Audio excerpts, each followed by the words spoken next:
الصدقه الجاريه البني ادم يعملها وهو عايش.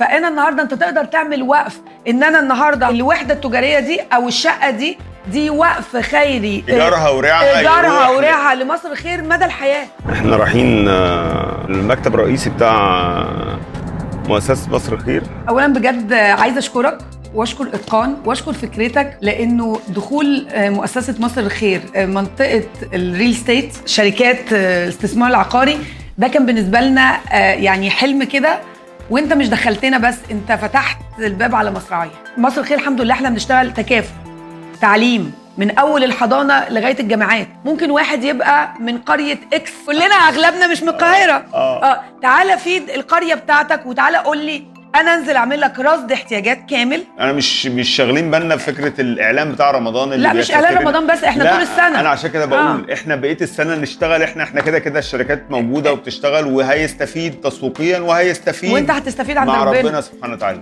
في ناس بتقول لك انا عايز قولي ان انا عملت، وده بيسن سنه حسنه ونقول ونعلن مش عيب. وفي ناس تقول لك مش عايزه، احنا مع الاثنين. الحاجات دي حاجات لطيفه جدا تساعد في دعم العمل الخيري ودعم المجتمع بشكل او باخر.